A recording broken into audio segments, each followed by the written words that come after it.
Hello everyone, welcome back to the mini course on computation. This is going to be the first lecture of our physics module. Yeah, before we get started, there's a few words I want to talk a little bit about.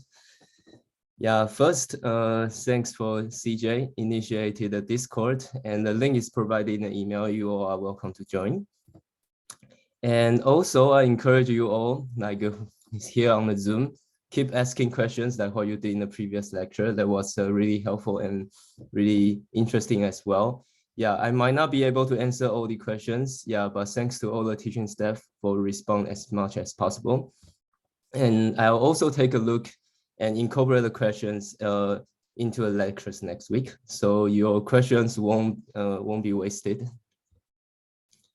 Yeah, also some people asked me about the animations. Yes, and sorry about the lack of time in the previous lecture. Some of the animated example has not been, didn't receive enough explanations. So I'll record some extra videos on that. And finally, there will be a coffee chat tomorrow, but this time it becomes like an hour before the main lecture, so that maybe people from Asia and can attend in a more reasonable time. Also, tentatively tomorrow we will send a midterm survey to receive more feedback to improve your experience. Okay, so without further ado, let me start the lecture today, which will be focused on a more like a classical like a physics stuff, like classical mechanics and statistical mechanics. Okay, so this is the first lecture about physics and computation. And there are two directions that may be of interest. One is that how computation influence physics. This is maybe think of computation as a tools. But our focus will be more on the other side, like how can physics inspire or even guide the direction of computation, understanding computation. And just a reminder, like what I mentioned in the intro lecture, yeah, when you are looking at those like a lecture I'm going to give, yeah, maybe try to focus on like what kind of the worldviews and postulate and axioms physics has laid out in trying to understand the reality. Okay, so what is physics and why you care? Yeah, I had a little bit difficult time trying to like find a very nice and few words definition of physics. But in the end, I decided to pick this one from Wikipedia, which I think is reasonable. It says physics is the nature science that studies matter, its fundamental constituents, its motion and behavior through space and time, and the related entities of energy and force. So it roughly captures the feeling and the range as well about the study of physics. And speaking of its connection to computation, maybe the first direct way is like, oh, physics, the physical world provides hardwares and methods for us to perform and implement computations. But as like physical entities can like provide computations to be run on that, it also suggests that, oh, the physical laws themselves might also doing certain computations. Yeah, and this is exactly the starting point of this module. We are going to ask, what are the computations in the physical worlds, like in those physical laws, and what kind of like computational insights and algorithmic ideas can we get from that? And also like the constraints from like the physical worlds, because physical world is not arbitrary. It doesn't have like the freedom as math has. Yeah, are those constraints or those are guidance? And in this and the next lecture, the goal is roughly trying to answer these questions. And in particular, we are going to look at the different important theories in physics. And we are following the historical venue as well. So although we are talking, the title of this lecture is like after the falling apple, but as Newton says, yeah, like if he has been seen further, it is by standing on the shoulder of giants. So let's also take a look at the historical developments of physics. Yeah, so maybe the study of physics actually can date it back into like ancient Greek, like even when Aristotle, yeah, like thousands years ago, he already started to think about like what's the basic elements that forms the world, and what's the underlying reason for like motions, etc. He even studied something called metaphysics, which now branch out to philosophy. And the study of physics continue, yeah, but maybe it started to flourish right before like Newton's by guys like Copernicus or like Galileo. Yeah, sorry for my pronunciations. Especially they have lots of good observations and theory like on the cosmology.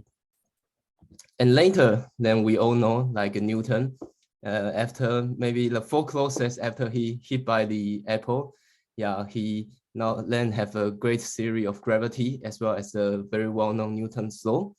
But maybe now it's time to pose and ask questions like, okay, so it seems like there are many giants even before Newton. So how did Newton really different from his ancestors? Yeah, so at least my answer would be the following. So before Newton's, yeah, most of the theories or understanding in physics by those great giants usually are focused on like a single phenomenon or like a few phenomena and explain maybe decently well.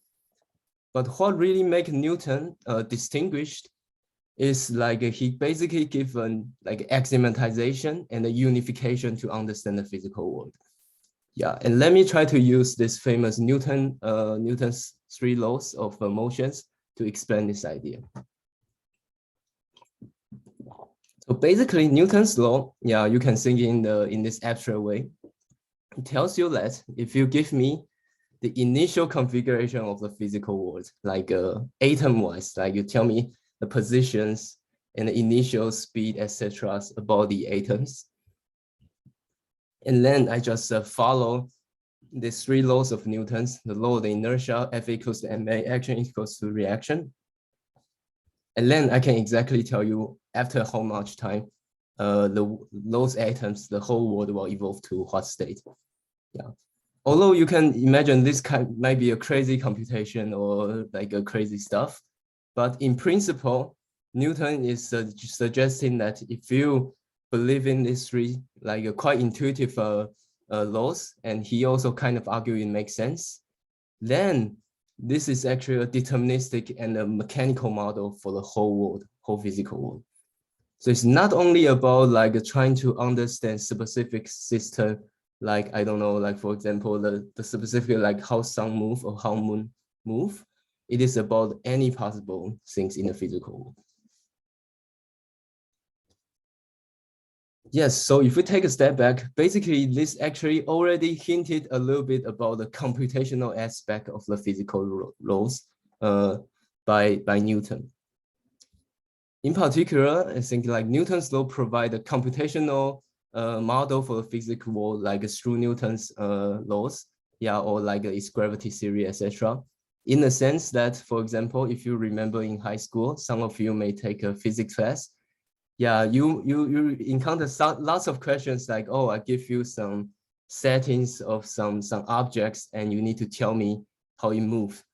Yeah, so this is exactly like of a computational form, and Newton laws provide you a very unification way to study all kind of problems, no matter how it looks like. Yeah, you can understand how it will move. Yeah, but then we can ask the same questions mentioned in the very beginning. Like, okay, so now maybe Newton provide us a way, unification way to understand the world like deterministically and computationally, but what's the underlying computation and algorithmic idea? Yeah, it seems like, okay, we are following those rules. Yeah, but it's not really clear, like what are we doing? Yeah, so maybe an analogy is like similar to maybe some very trivial Turing machine or like a simple Turing machine. Yeah, it is like following some atomic operations, some basic operations, but it seems to be able to do something very powerful, but it's also unclear like how to understand it and how can we say something really non-trivial about it. So yeah, then it's natural to ask, okay, so are Newton's laws really end of story? Try to connect computation and physics. So obviously it's not, otherwise my lecture will end here. And the title won't be after the falling apple because yeah, this is the end. So actually after Newton's ancestor and Newton as well, yeah, there's a flourishing of modern physics. Yeah, in particular, I put it into maybe two waves. The first wave is like the classical mechanics and statistical mechanics. Yeah, maybe it's like around 18th or 19th centuries. Yeah, please correct me if I'm not so precise here, because I also have to admit my physics, yeah, it's not as solid as a physics major. Yeah, and maybe then the second wave is like a quantum physics and like the theory of relativity or the gravitational theory.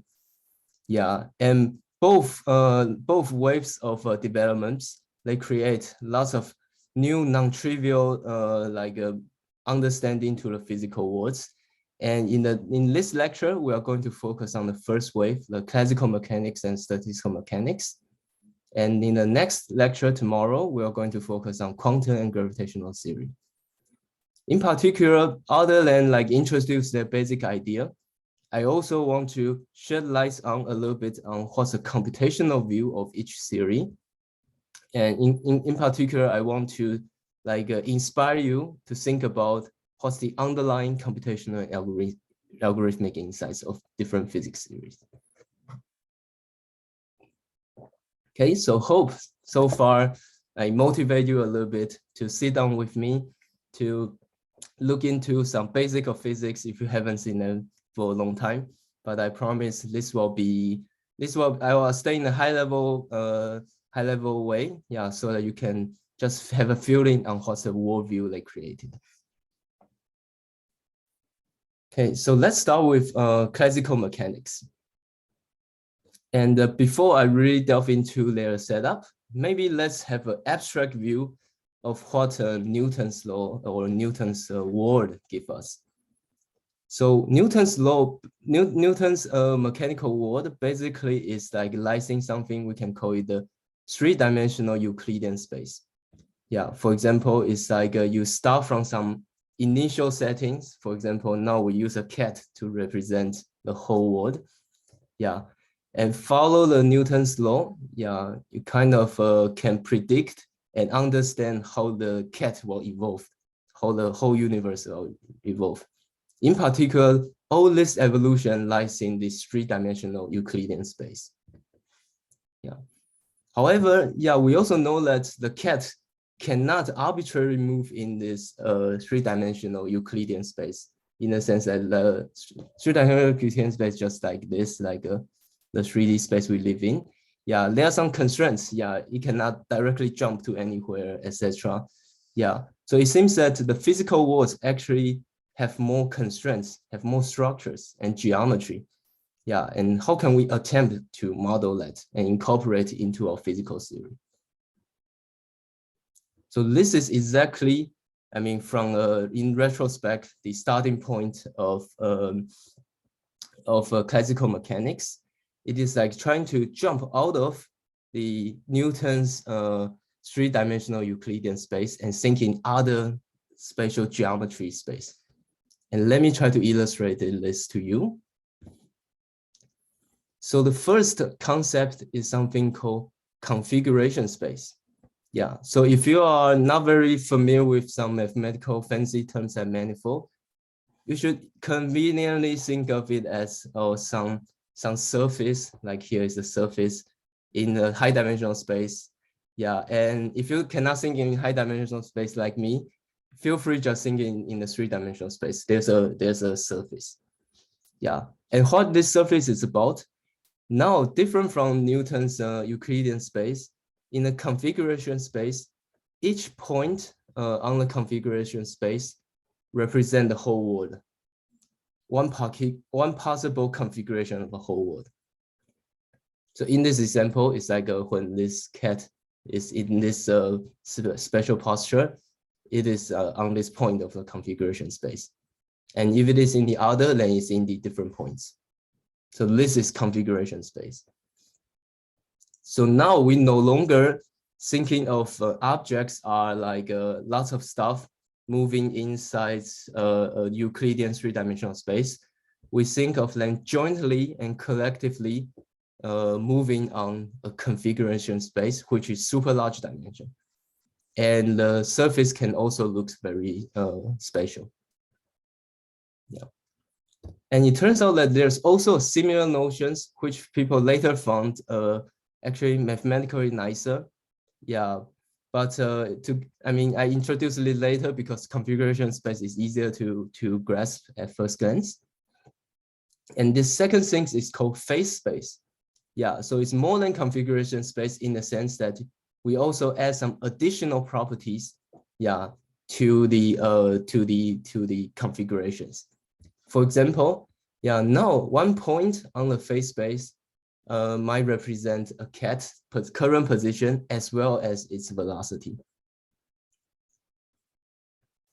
So the main postulate of the worldview in classical mechanics now it becomes like, okay, we leave the Euclidean three-dimensional space of Newton's and try to study everything jointly and together on this high-dimensional phase space.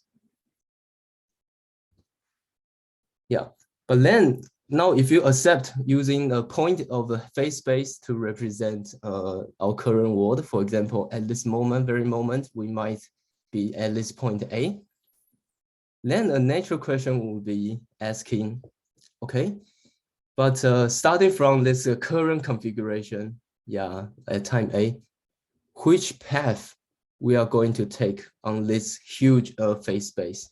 Yeah, are we going to B through this path, or going to C through this, or going to D through this path? Yeah, so now it's like maybe Newton's law can tell us for us if we carefully do all the calculations, but is there any other ways to tell us like what are we going to do? How are we going to evolve on this huge phase space? And it turns out that in physics, yeah, people have these things called the principle of stationary action. Yeah, and let me try to illustrate this first informally. Yeah, so this principle of stationary action basically saying that, to answer this question of which path to take on phase space, actually simple. It is like you can identify something called energy. Yeah, quote, yeah, some intuitive notion of energy. Yeah, and the physical world actually is very lazy. So it will take the path that use the least energy. So informally speaking, this is like a principle, or it also can be regarded as a postulate of telling you how like the whole world will evolve on the phase space. Yeah, but more formally or mathematically, this is something called action. Yeah, it's like for any given path on your phase space, yeah, you can define something called Lagrangian, which is physically actually simple, but maybe looks scary at first time. It is a difference between kinetic energy and potential energy. And the action of a path in your phase space actually just integration, the path integration of your Lagrangian. Okay. So to summary, yeah, so the evolutions, yeah, of a point on the phase space is actually quite simple. It is actually just you are going to pick the path, like minimize like these actions, like spend the least total Lagrangian energy in this sense. Okay, so you might have a feel. I hope you just get a feeling here. If you cannot really understand the math notation, it's totally fine. And I'll let people ask questions in a minute. But before allowing to ask some clarification questions, yeah, we can actually already have some new computational view on the evolution of the world and beyond Newton's law.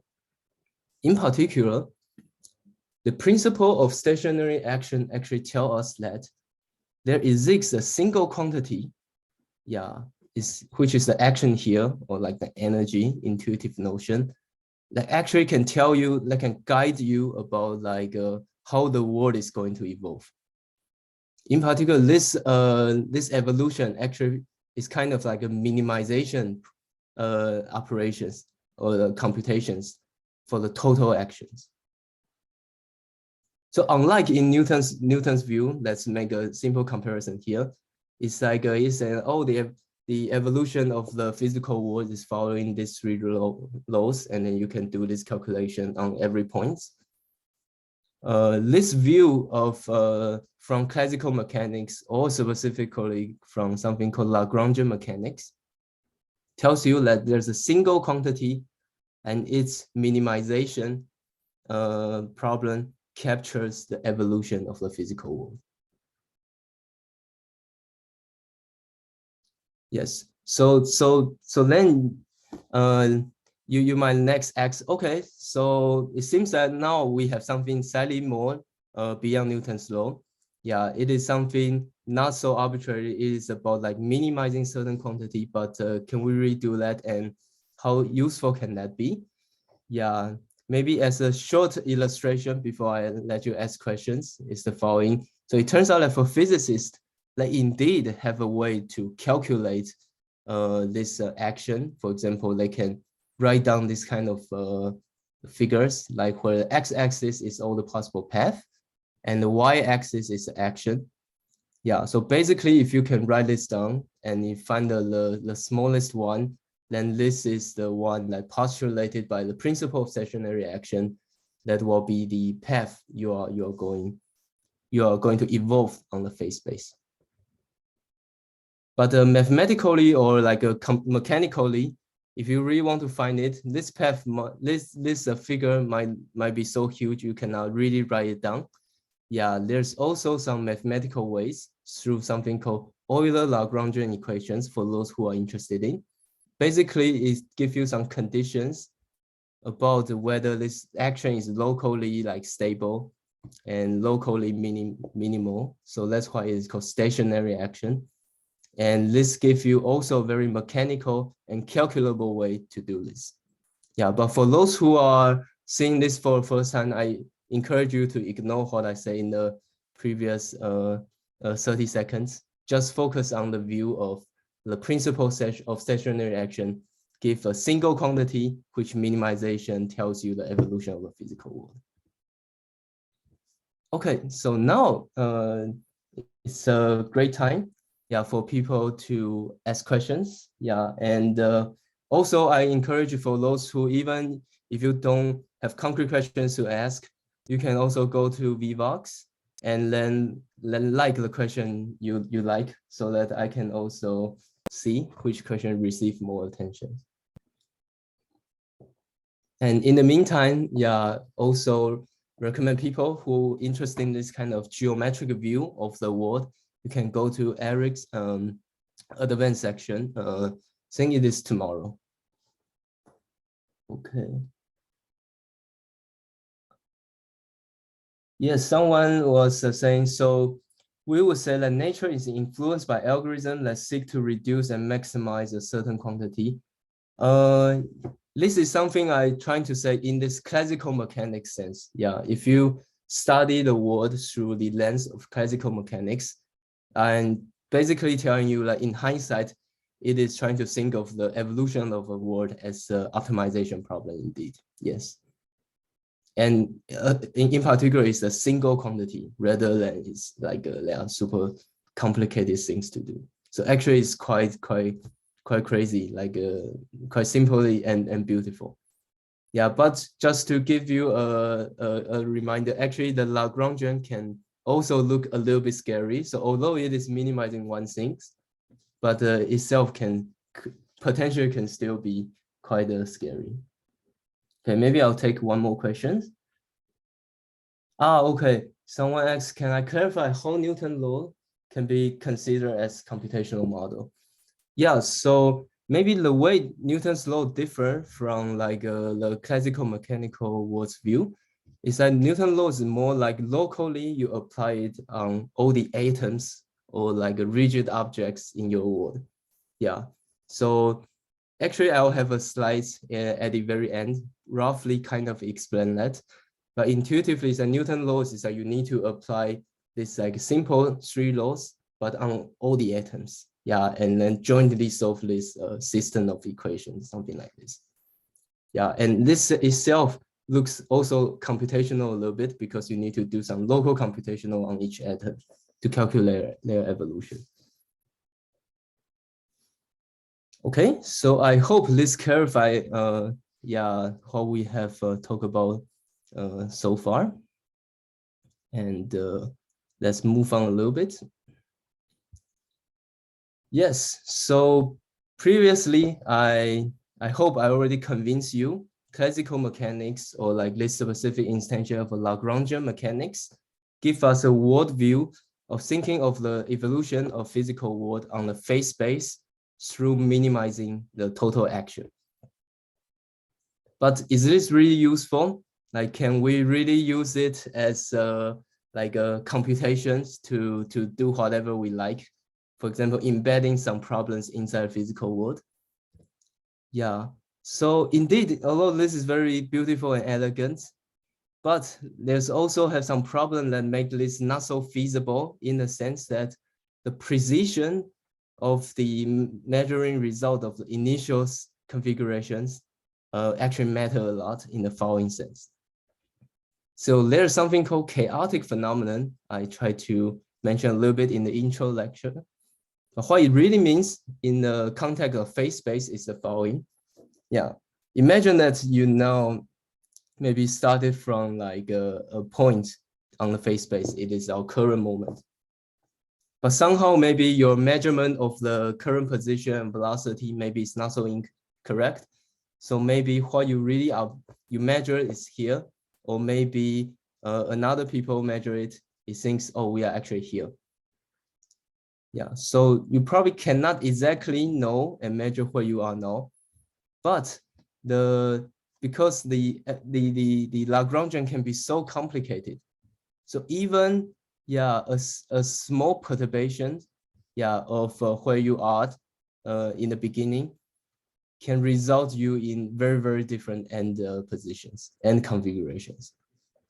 Namely, this Q might be the true evolution of what you will be, but because you kind of mess up the measurement in the beginning, you thought you were here, and the end result will be completely different.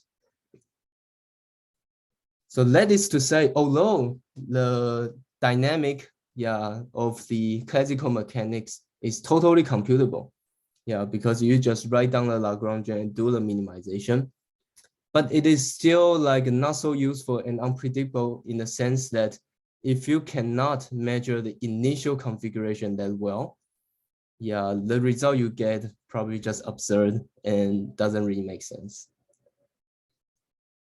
Okay, so now you might feel a little bit disappointed. Okay, Chi-Ning, you explained so much to me. You introduced phase space and principle, stationary action, but now you told me there's chaotic phenomenon and it seems not so useful. Why we care about that? So I would say like chaotic phenomenon, although happen a lot, but also not always. So in some benign situation, this optimization view can still like provide you a lot and guide you to do some computation. But maybe more importantly, it also hinted us that the computational view and insight in classical mechanics is not enough. We're still trying to understand if there are like this kind of chaotic phenomena, or in general, it's like if there are some measurement issues that we cannot precisely control, how can we still say something meaningful about the relation between computation and the physical world? Okay, and this actually exactly motivate us to study the connection between statistical mechanics and computation. In particular, as a punchline, statistical mechanics is exactly the physics theory that try to handle this kind of inability to have an accurate measurements on what's really going on in the world.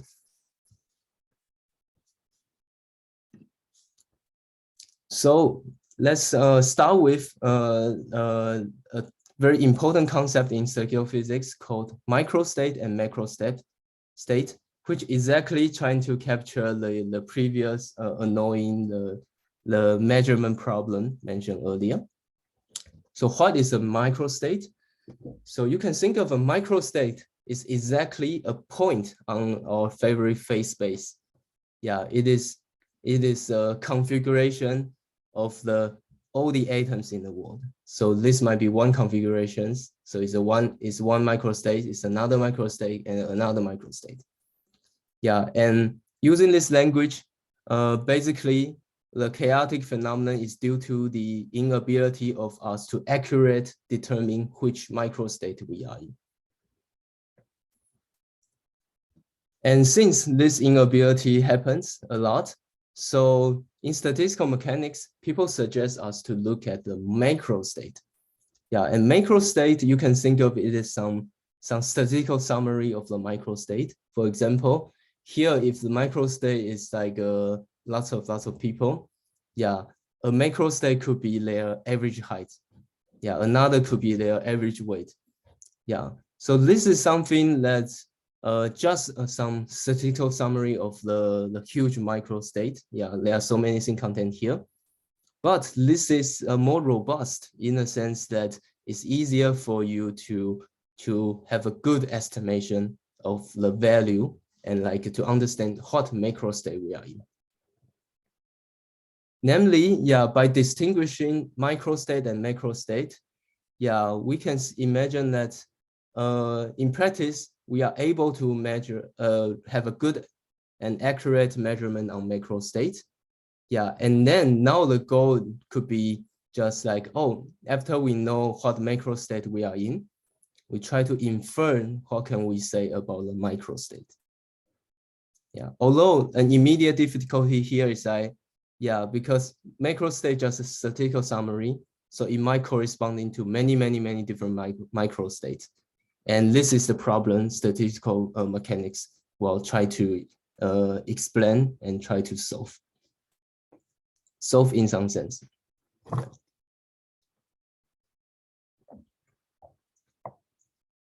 Okay, and so previously the example is a little bit a toy example, but let me give you a more solid and standard example through thermodynamics.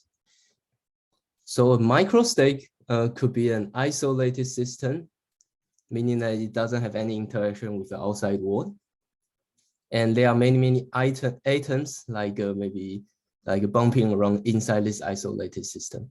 So the number of atoms maybe is like 10 to the 20. It is a huge number. You really cannot exactly compute and measure the point and the velocity of each atom at a single time. But there are some macrostate you can understand. For example, the temperature. Yeah, although you probably cannot have an exact measurement, but you can have a very robust understanding of what's the current temperature of this isolated system.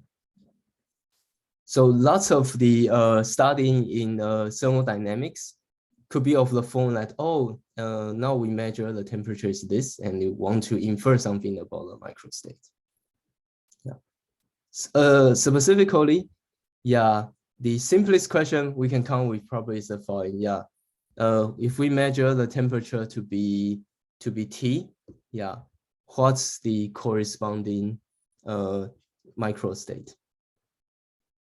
Yeah, so you can first feel that, okay, because given a temperature, there might be so many different microstates corresponding to this temperature.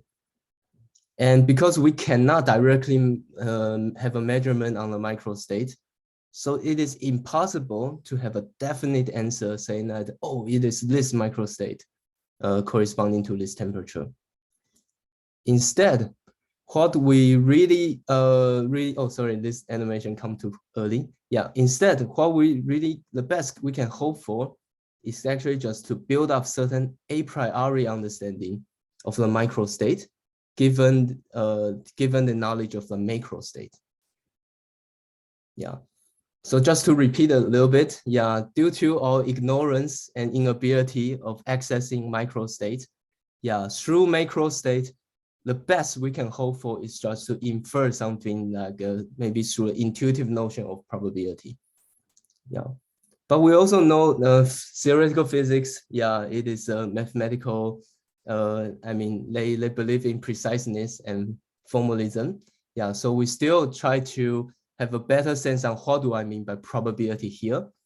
Yeah, so you have to bear with me for a few slides to make this precise, but I promise you this will be rewarding because actually the connection between computation and statistical mechanics is exactly like going through characterizing this a priori probability well. Okay, so now how to study microstates, yeah, from a macrostate. Yeah, you may think of this in actually two perspectives. One is like, okay, we start from temperature T. Yeah, it might corresponding to microstate, we don't know, and we let it evolve. Yeah, for a certain amount of time.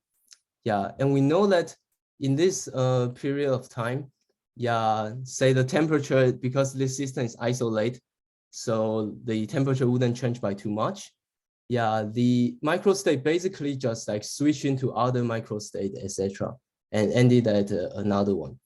Yeah, and then naturally, if you want to talk about like what's a possible state you are in, one possible choice is to consider the average of this amount of time, like how many occurrence of a microstate show up.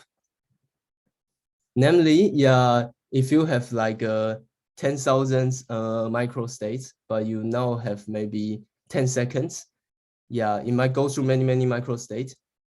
What I mean by time average is exactly the percentage of time a single microstate have appeared in this time period. And this is called time average. And intuitively, this already provides us a way to talk about the a priori probability. And another way to consider like the a priori probability is through something called ensemble average. Yeah. So rather than start with a single like a initial microstate, yeah, we imagine that there are many parallel worlds, and each of them start with a microstate corresponding to the same temperature. Yeah, and due to our ignorance, we don't know which world we lie in, but we treat them equally. Yeah, and we let them evolve over time. And now we define the a priori probability of microstates as like the percentage of its appearance inside like across those ensembles. Okay, and because now the example is through thermodynamics, so maybe it's not so intuitive.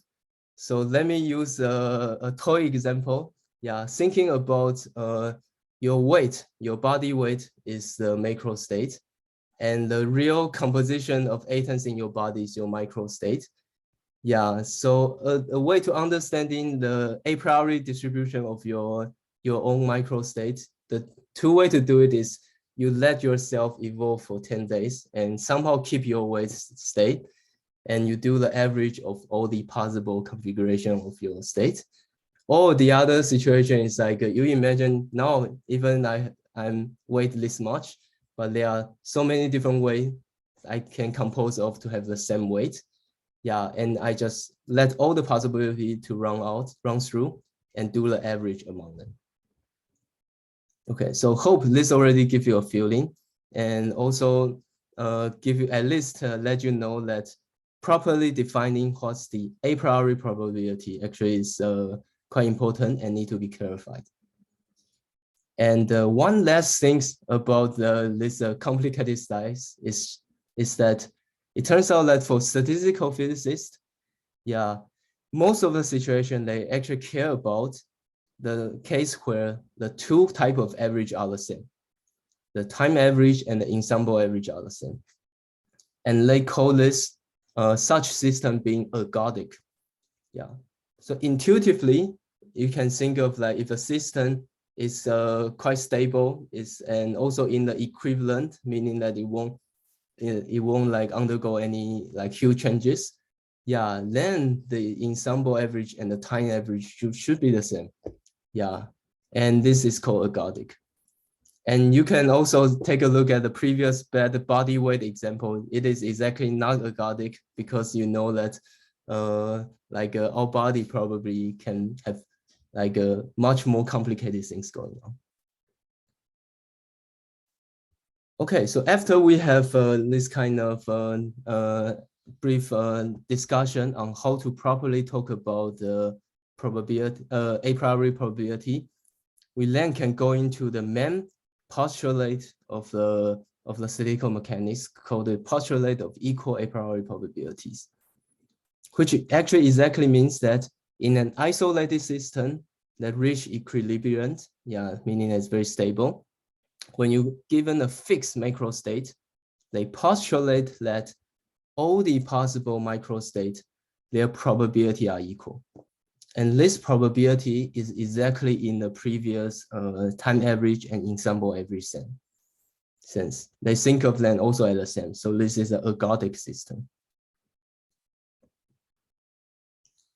So now you can think of, oh, okay, so basically now it's like, although we cannot directly access and measure the microstate, but after we know the macrostate, we think of our understanding to the microstate as a probability distribution. Yeah, and this probability distribution is a uniform probability distribution of all the microstates that have the same macrostate. Okay, but you might ask, okay, so it seems that not so interesting. So I mean, it sounds cool, but doesn't tell things to illuminating. Yeah, and indeed, actually, the interesting things only happen when you consider a more complicated example. And the first non-trivial example would be the following. You think of, you look at the system and it is stable and the temperature is given to you.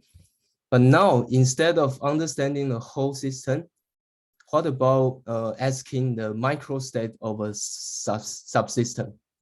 In particular, maybe we just care about the subsystem to be quite small. Yeah, like this subsystem A. Yeah, like what kind of distribution of the macrostate of the subsystem you can infer on. Yeah, so note that, yeah, although it's still a macrostate, but it is a macrostate of a subsystem A. So it's kind of like lies between the whole macrostate of the whole system and the microstate. And to answer like this distribution is already slightly non-trivial, but given our previous discussion on the postulate of equal a priori probabilities, people actually can show that something known as Boltzmann distribution can capture this. And this is exactly something I'm going to spend in the dive into in the next few slides. Yeah, but I also think now could be a good time for people to ask clarification questions in case you already get lost. Yeah, and just to give motivation, like this Boltzmann distribution will exactly bridge you the connection from like computation to statistical mechanics. And it will provide even more aspects than classical mechanics. So I'll stop for maybe few 10 seconds, yeah, and take a look at some questions.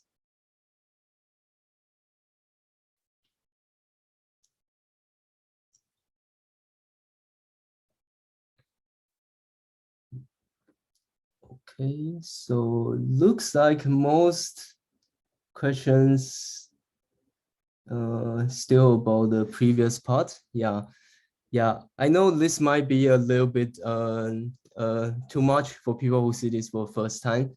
So I hope you can bear with me for a while and just to first have an overview on what's going on. And you can always go back to the recorded video and review a notion. Yeah.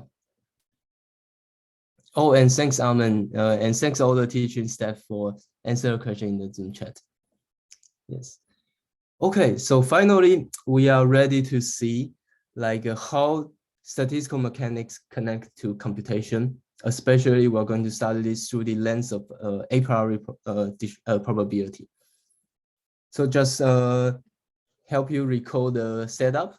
It's like the first non-trivial setting would be, okay, the whole system have a temperature T. Yeah, but now we want to understand, like, for example, what's the temperature of a subsystem A? And we think of A as extremely small comparing to the whole system. So since A is quite small comparing to the whole system, so actually it could be a case there are some like local fluctuations, yeah, around A, so that actually sometimes its temperature actually is higher than the whole system and sometimes lower.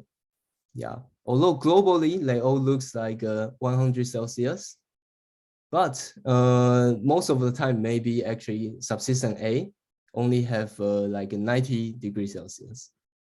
While the other part, because it's super big, so we think of it as still 100 Celsius.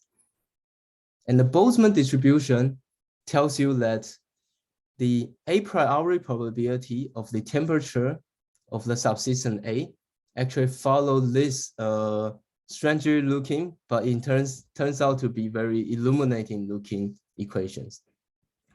It tells you that the energy, you can think of it as temperature for now.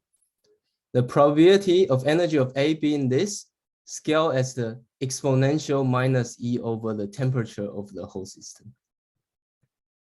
So to parse this a little bit for people who are not familiar with exponential, etc., this is just saying that, oh, when the energy is lower, yeah, this quantity will be larger, so the probability will be higher.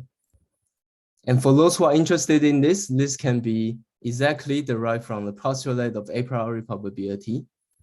Yeah, and just a small remark, which I hope I have time to elaborate on, is the denominator is something called partition numbers or partition functions. So mathematically, just help us to normalize to make sure this is a probability distribution. But physically itself actually also encodes lots of information. Okay, so for the final slides for the statistical mechanics part, yeah, now we have arrived to this Boltzmann distribution, which tell us the a priori probabilities of a microstate of a subsystem, how it distributes like. And then we can try to see how this tell us about the connection between computation and statistical mechanics. In particular, there actually are three aspects I want to emphasize on. First is still optimization, because as you might see, as I explained before, if energy is smaller, the probability is higher. So actually, the probability distribution also kind of like a minimizing energy in the sense that the energy with the smallest energy, the state with the smallest energy will have higher probability. But this also reveals something through the lens of sampling. Yeah, so if you remember from the mathematical lecture, we talk about computational problem in different form. So sampling problem is also one form, like you want to sample things from certain distribution. And Boltzmann distribution exactly provide you one opportunity to do that. And finally, it also has some aspects through computation, through counting. Yeah, and this is exactly happens in the partition function, which I don't have time to talk about. Yeah, but I promise you this actually related to like counting like the number of like certain microstates related to the energy. Okay, so to conclude, yeah, through this quick overview of statistical mechanics, I hope to let you at least have a feeling on the very high level side, how statistical mechanics, yeah, connects to computational through different sides. And especially the connection happens through this a priori probability. And to instantiate this more into concrete examples, if you are interested, I encourage you to go to Simon's advanced section 2 days from now. He will talk about like some great example, like using the notions you learned from this lecture, applying to something called like a traveling salesman problem. Okay, so yeah, given the time constraints, yeah, I probably should not talk too much here. Yeah, so that people can have a break and myself also have a break before the biological lecture. But here is just a quick reflection on like how we can say about the computational aspect of classical mechanics to go back to connect back to the mathematical sides. Yeah, and I guess I'll skip this for now, but I promise I'll record this in a separate video and then put it together on the video on the final video form on YouTube. And I'll also mention this a little bit in the third lecture of this module, which talk about the philosophical sides of computation in mathematics, as well as the extended church-Turing systems. So hope that's all for everyone. And let me quickly give a summary and a review of what we have learned today in this lecture. So we talk about like Newton's law, and we think of it as some certain computational model happen in the three-dimensional Euclidean space. And we saw that classical mechanics as a jump from Newtonian's mechanics by looking at a huge phase space, which potentially could be a very complicated manifold. Yeah, but the great series there tell us actually the evolution of the world in this phase space is through minimizing a single quantity. So it connects to optimization. However, because of the chaotic phenomenon, yeah, because we probably cannot measure the initial state that well, and the chaotic phenomenon will cause a problem that doesn't make this too useful. Yeah, so we also study a different theory called statistical mechanics, yeah, which instead just trying to understand microstates or the whole world through a priori probabilities. And this bring connection to computation through the lens of optimization, sampling, and counting. Okay, so to end this lecture, just remind people, yeah, we have two amazing guest speakers. Both of them are going to talk about like quantum computation, which I'll mention a little bit before the lectures tomorrow. And in the meantime, we also have two great advanced sections related to this talk. One is Eric's on information geometry, and the other is on Simon on simulated annealing. And you can check everything on the calendar. So in the end, I'll maybe stop here, yeah, for size for food for thought for you to read a little bit, and I'll also end the recording shortly. Yeah, thank you all for your attention, and I know this is a lot, and I also already trying to minimize the content as much as possible. So hope you can have a feeling, and if you have any question, feel free to ask on Vvox, else I'll definitely see them in the end at some point, and also can have discussions through Discord or send email to me. Yeah, thanks everyone. So.